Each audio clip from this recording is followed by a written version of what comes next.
성령의 사역, 보혜사 곧 아버지께서 내 이름으로 보내실 성령, 그가 너희에게 모든 것을 가르치시고 내가 너희에게 말한 모든 것을 생각나게 하시리라. 요한복음 14장 26절.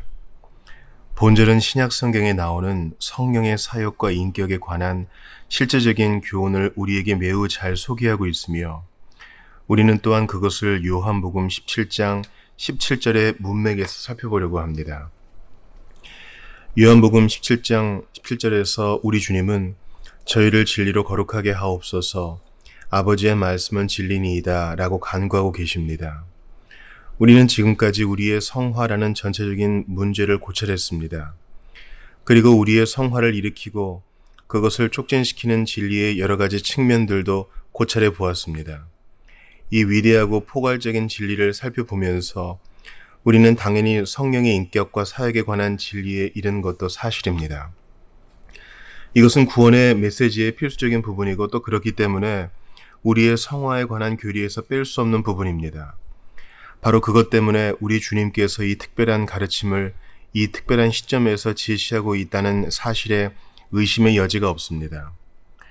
요한복음 14장에서 17장에 이르기까지 성령의 인격과 사역에 관한 주님의 교훈이 제시되고 있음을 우리가 발견하고 또 그렇게 분명한 접합점을 나타내 주신 것은 놀라운 일이 아닙니다.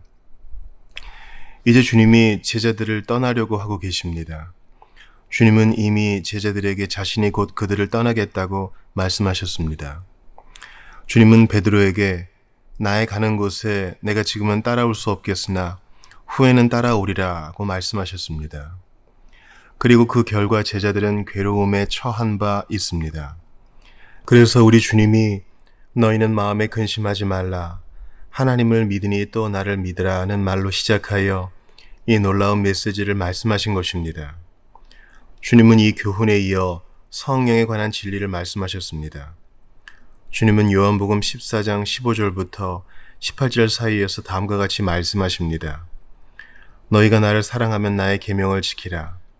내가 아버지께 구하겠으니 그가 또 다른 보혜사를 너희에게 주사 영원토록 너희와 함께 있게 하시리니 진리의 영이라. 세상은 능히 저를 받지 못하나니 이는 저를 보지도 못하고 알지도 못함이라. 그러나 너희는 저를 아나니 저는 너희와 함께 거하심이요 또 너희 속에 계시겠습니다. 내가 너희를 고아와 같이 내버려 두지 아니하고 너희에게로 오리라. 그 후에 우리 주께서 성령의 사역에 대한 이 위대한 진리를 세밀하게 설명하는데 그것을 다음과 같이 요약할 수 있습니다. 주님은 제자들에게 자신이 떠나는 것을 슬퍼해서는 안 된다고 말씀하십니다. 실제로 그는 16장 7절에서 그분이 떠나는 것이 그들에게 유리하다고 말씀하셨습니다. 그것이 그들을 위하여 좋은 일이라는 것입니다. 왜냐하면 주께서 떠나가지 아니하면 보혜사가 너희에게로 오시지 아니할 것이요 가면 내가 그를 너희에게로 보낼 것이기 때문이라는 것입니다. 그리고 그것이 좋은 이유는 보혜사가 우리의 선생과 인도자 그리고 힘을 공급해 주시는 분으로서 우리를 돕고 우리와 함께 계시는 자로서의 역할을 감당하실 것이기 때문입니다. 성령님은 이런 의미에서 우리의 중보자가 되실 것이며 그렇기 때문에 성령님께서 하실 일은 주님 자신이 육신을 입고 있는 동안 여기에서 행하기 시작하신 일을 계속하시고 또 증대시키는 것입니다. 이 같은 맥락에서 주님은 내가 아직도 너희에게 이를 것이 많으나 지금은 너희가 감당치 못하리라. 그러나 진리의 성령이 오시면 그가 너희를 모든 진리 가운데로 인도하시리라고 언급하십니다.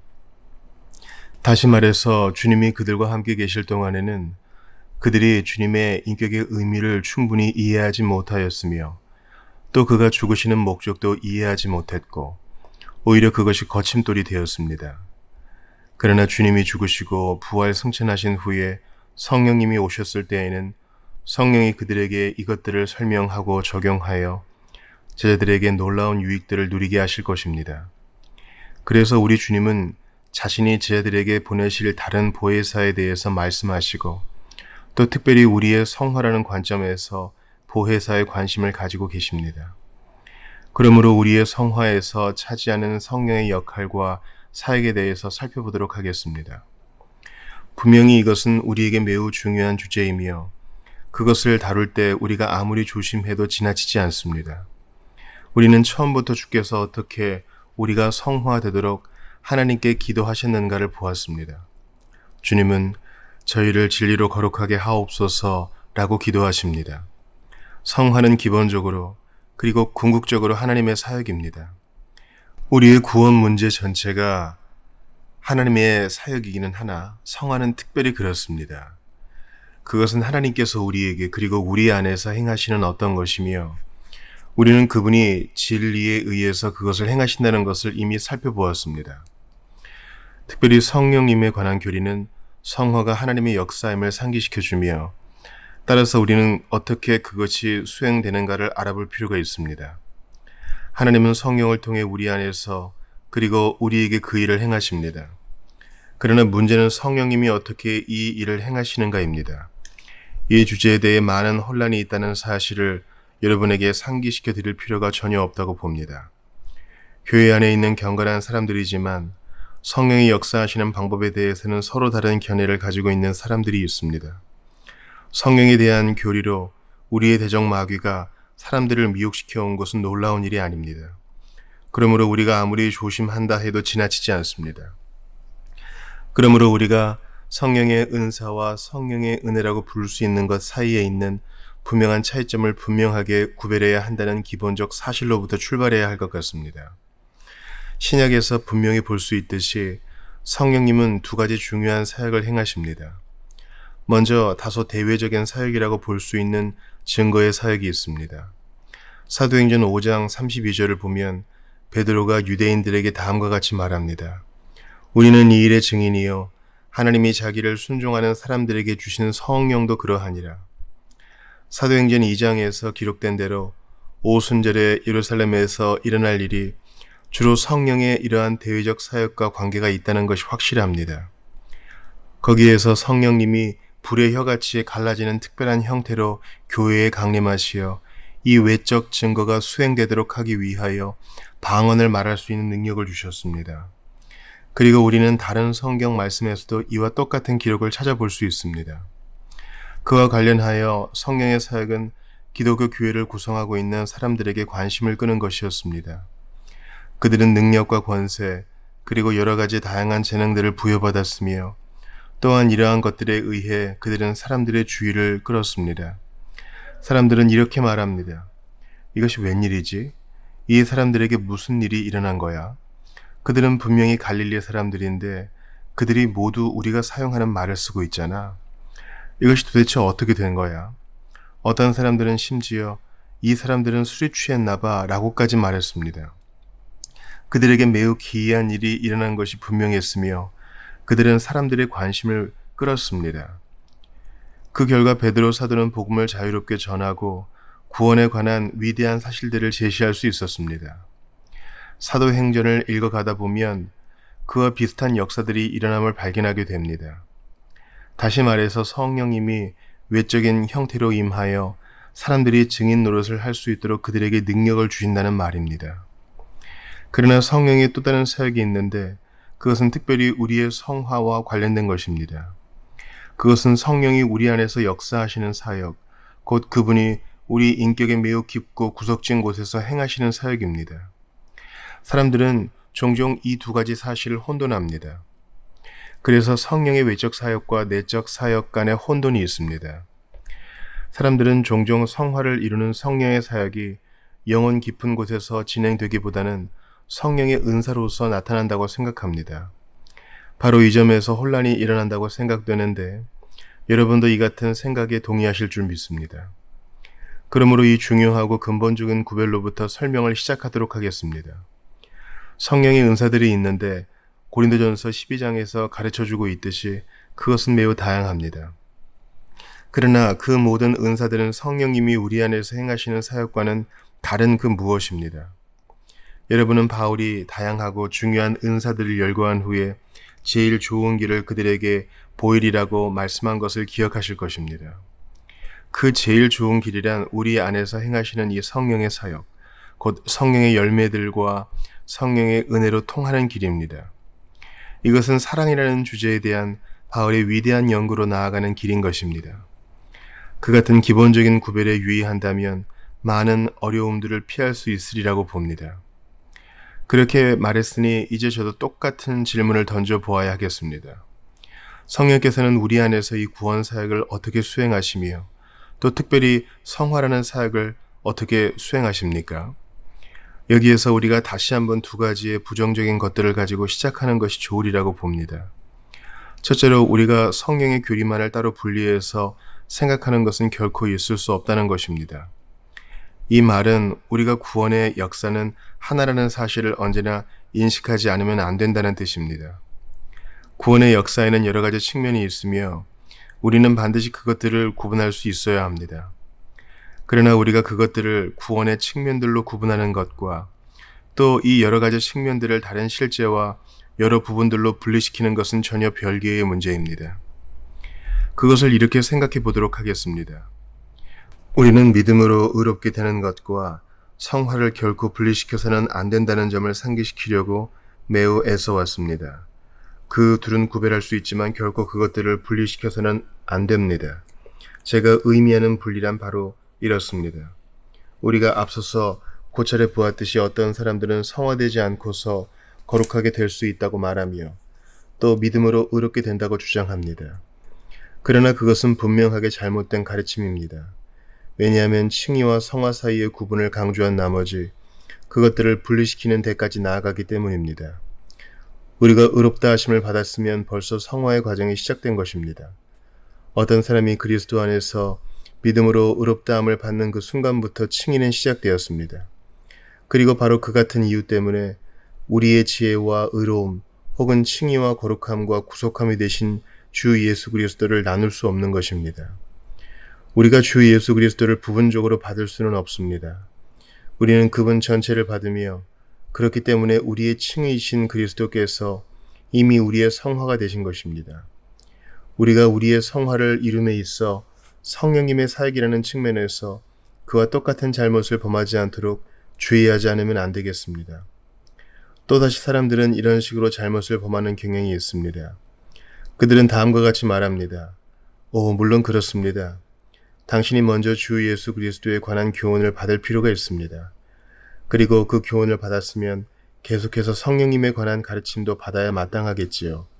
심지어 이렇게 구분하는 사람들은 그들이 그렇게 한다는 이유로 그들 자신을 비범하게 신령한 그리스도인들이라고 생각하려는 사람도 있습니다.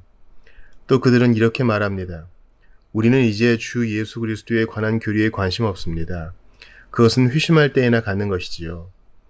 그들은 이제 그런 것들에 대한 것은 뒤로 밀쳐버리고 한 걸음 더 나아가서 성령님에 관한 것만 가르치고 있습니다. 그러나 그것은 매우 비성경적이고 잘못된 가르침입니다.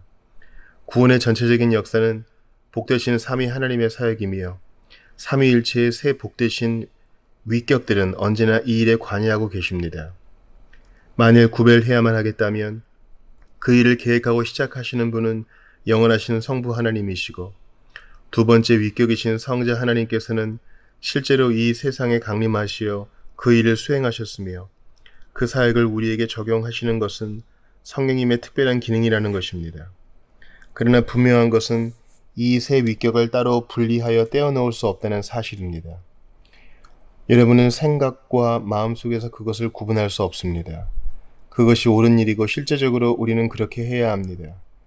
그러나 우리가 이제 그리스도에 관한 교리에서 성령님에 관한 교리로 넘어갔다고 말해서는 결코 안 됩니다. 왜냐하면 그 일이 도무지 불가능하기 때문입니다. 복된 삼위일체 안에서 세 분의 위격을 분리시킬 수 없습니다. 그 세 위는 영원히 하나입니다. 기능상 그 세 위를 하시는 사역에 따라 구별하기는 했지만 우리는 언제 어디서나 그 삼위 모두의 관심을 가지고 정확하게 똑같은 관점에서 바라보지 않으면 안 됩니다. 그러므로 우리는 언제나 성령님에 관한 이 위대한 교리를 분리시키지 않도록 유의하지 않으면 안 됩니다.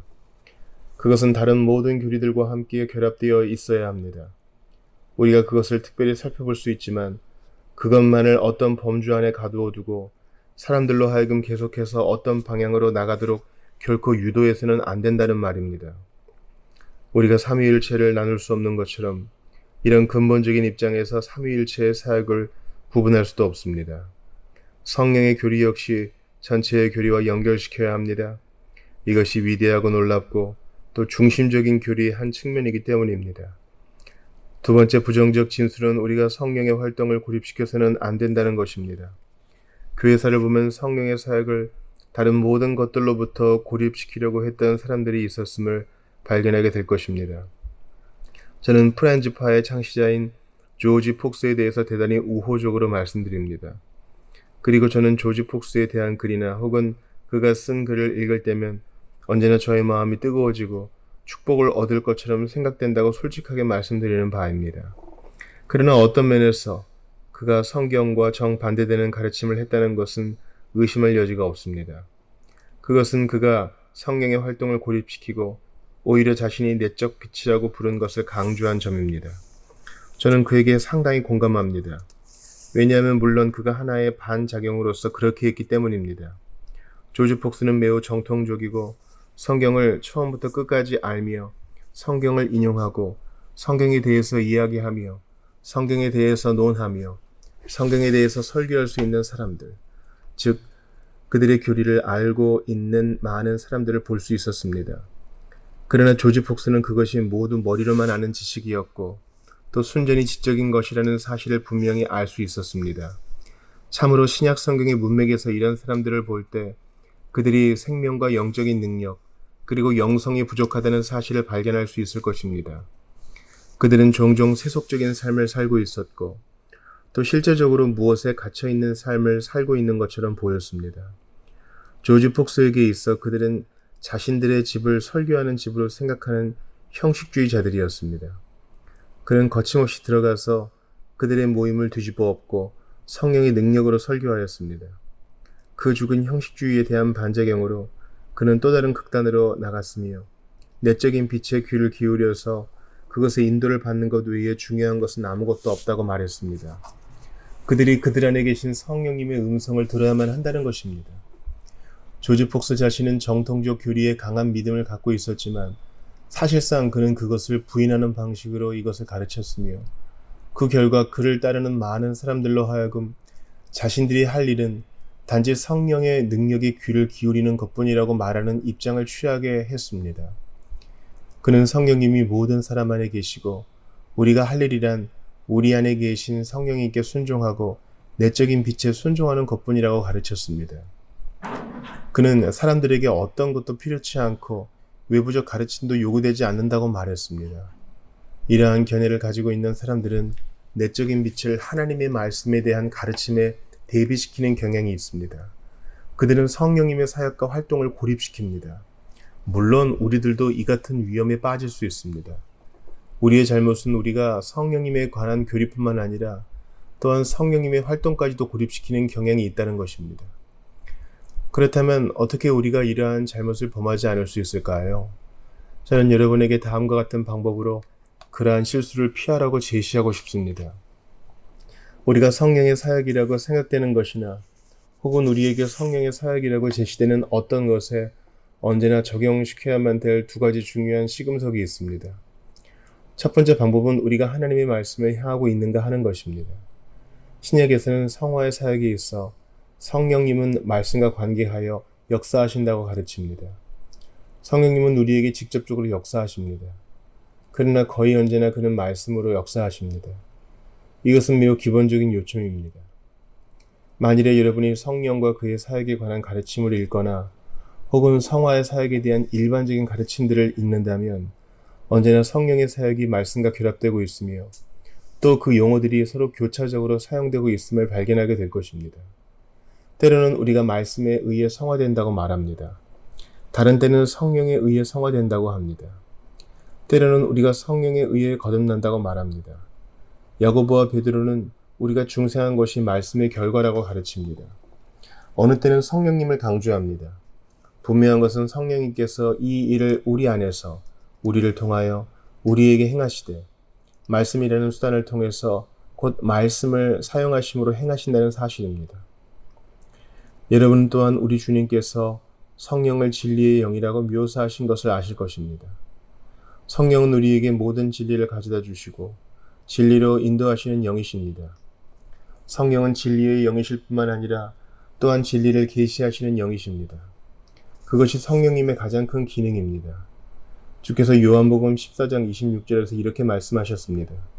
보혜사 곧 아버지께서 내 이름으로 보내실 성령 그가 너희에게 모든 것을 가르치시고 내가 너희에게 말한 모든 것을 생각나게 하시리라. 우리가 알아야만 할 것은 성령께서 어떻게 그의 위대한 사역, 곧 진리를 계시하시는가 하는 것입니다. 이에 대해서 의문의 여지가 있을 수 없습니다. 사도 바울은 매우 중요한 구절인 고린도전서 2장 12절에서 이렇게 말씀하고 있습니다. 우리가 세상의 영을 받지 아니하고 오직 하나님께로 온 영을 받았으니 이는 우리로 하여금 하나님께서 우리에게 은혜로 주신 것들을 알게 하려 하심이라. 바울은 바로 그것이 그리스도인과 비그리스도인의 차이점이라고 지적합니다. 비그리스도인은 하나님의 것들을 이해하지 못합니다. 그들은 이 구원의 문제를 이해할 수 없습니다. 오늘날 세상에 살고 있는 보통 사람들은 구원에 대해서 전혀 관심이 없으며 더군다나 하나님과의 관계에 있어서도 흥미를 갖지 않습니다. 그들은 성령을 모시고 있지 않기 때문입니다. 그러나 성령님은 우리로 하여금 하나님께서 은혜로 주신 것들을 깨닫도록 우리에게 주신 것입니다. 그런데 이것들은 무엇입니까? 또 사도행전 2장 11절에 언급되어 있는 하나님의 큰 일은 무엇입니까? 우리가 어떻게 그것들을 알 수 있습니까?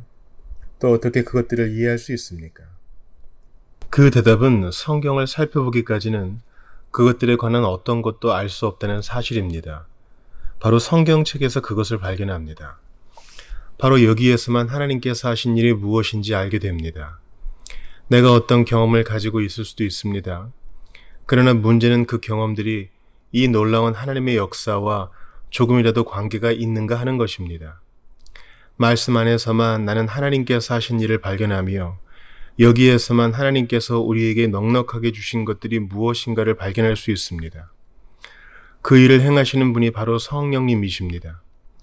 성령님은 어떤 사람들을 사로잡아 그 일을 행하시되 특별히 그들에게 두 가지 일을 행하심으로 그 일을 하셨습니다. 먼저 성령님께서 그들에게 진리를 계시하셨습니다.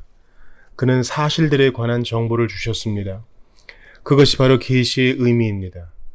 그러나 성령님은 단지 계시에 그치지 않으시고 또한 그들에게 감동을 주셨습니다. 그것은 성령께서 그들을 관장하셔서 그들이 이 사실을 기록할 때 오류를 범하지 않도록 역사하셨다는 뜻입니다. 그것은 이중적 사역입니다. 계시란 구원의 사실들에 관한 지식입니다. 그리고 영감이란 그들이 이 사실들을 기록할 때 그들을 통제하고 지도해서 오류를 범하지 않도록 하는 사역을 뜻합니다. 그렇게 해서 우리의 성경을 갖게 되었습니다. 베드로후서 1장 20에서 21절에서 사도 베드로는 예언이란 개인이 사사로이 풀어서 되는 것이 아니라고 했습니다. 과거의 예언들은 특정한 사람들이 사건들이나 사실들에 대한 소위 통찰력을 가지고 있었기 때문에 나온 것이 아닙니다. 결코 그렇지 않습니다. 예언은 어떤 사람이 지금 이 세상에서 일어나고 있거나 아니면 장차 일어날 것이라고 생각되는 바를 종이에 기록한 것이 아닙니다. 예언이란 그런 식으로 생각해서 얻어지지 않았습니다. 오히려 베드로는 다음과 같이 설명합니다. 오직 성령의 감동하심을 입은 사람들이 하나님께 받아 말한 것임이니라. 베드로후서 1장 21절. 거룩한 사람들이 통제를 받고 이끌림을 받으며 성령으로 감동되고 인도를 받는 상태에서 하나님께로부터 받아 말했다는 것입니다. 그러므로 우리는 우리에게 말씀을 주신 분이 바로 성령님 자신이라는 사실을 깨닫게 됩니다. 그러므로 성령님께서 우리 가운데 역사하실 때에는 그가 자신의 말씀으로 역사하신다는 것이 분명합니다. 그는 우리로 하여금 자신이 말씀 속에 기록해 놓으신 진리를 사색하게끔 이끄심으로 우리 안에서 성화의 사역을 이루십니다. 그러므로 우리는 성령에 의해서 거룩하게 되고 도우심을 받는 것이지 아름다운 생각이나 모종의 심령 과학에 의해서 거룩하게 되는 것이 아닙니다. 그렇다고 해서 해로운 것들로부터 아름다운 것에 마음을 돌이키거나 마음을 그렇게 훈련시킴으로 거룩하게 되는 것도 아닙니다. 그것은 성령의 사역이 아닙니다. 차라리 성령님은 우리들을 언제나 진리, 곧 그분 자신이 주신 진리로 인도하시고 또 그 자신이 기록하도록 사람들을 감동시키셨던 진리로 인도해 주십니다.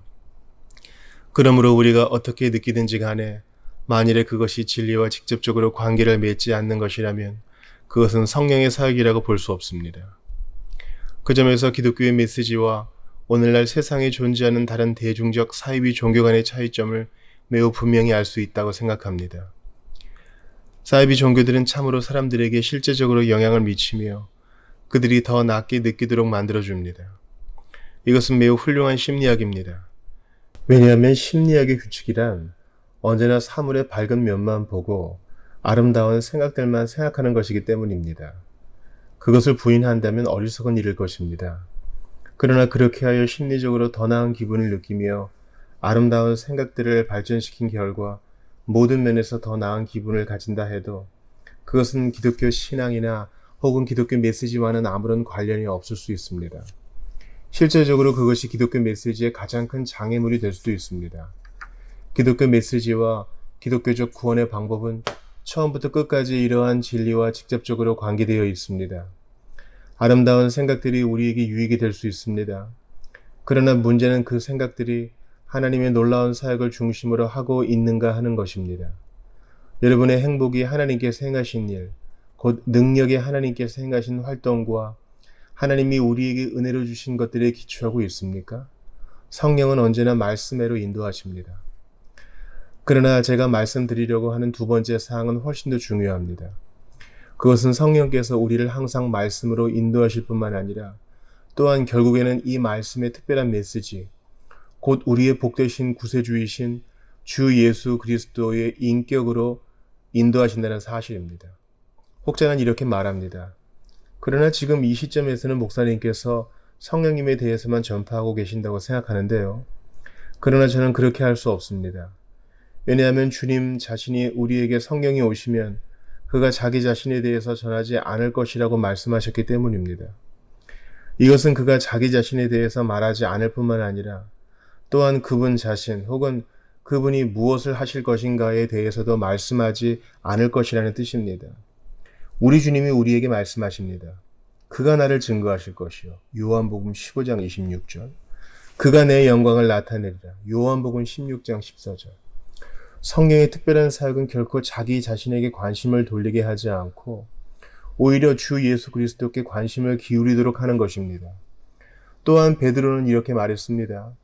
너희가 나무에 달아 죽인 예수를 우리 조상이 하나님이 살리시고 이스라엘로 회개케 하사 죄사함을 얻게 하시려고 그를 오른손으로 높이사 임금과 구주로 삼으셨느니라. 우리는 이 일의 증인이요 하나님이 자기를 순종하는 사람들에게 주신 성령도 그러하니라.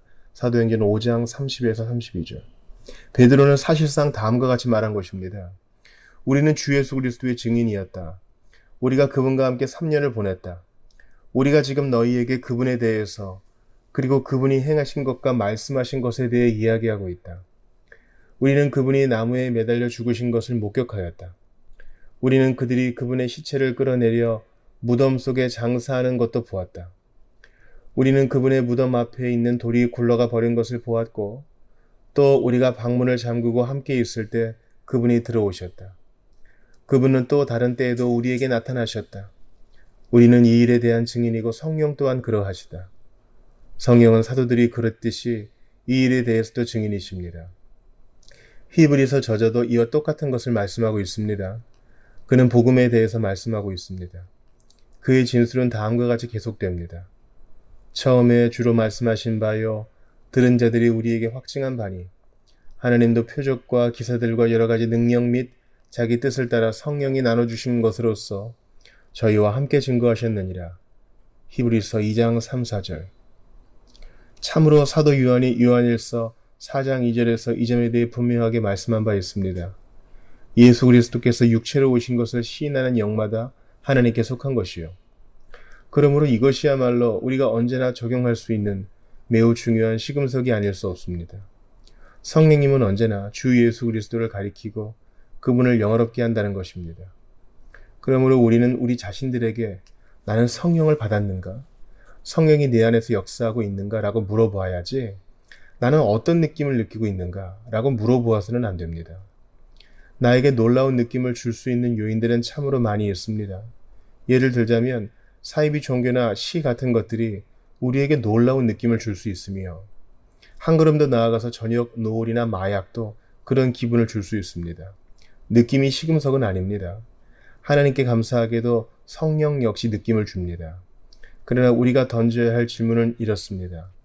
만일에 내가 기쁘거나 행복한 느낌을 가질 수 있다면 그것이 주 예수 그리스도 때문인가?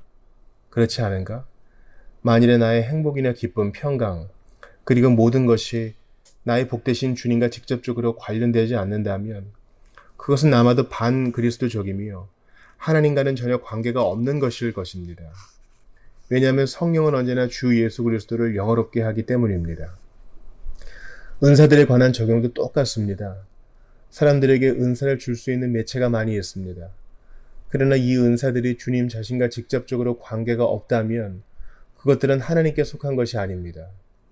심지어 한 걸음 더 나아가서 죄를 정복하고 오랫동안 여러분을 억압해왔던 것들로부터 해방된 멋진 경험을 했더라도 그것이 주 예수 그리스도와 직접 관련되지 않았다면 그것이 성화가 아니라고 확실하게 말씀드릴 수 있습니다. 많은 사이비 종교들도 여러분을 여러 가지 죄들로부터 구해낼 수 있다는 사실을 상기시켜 드립니다.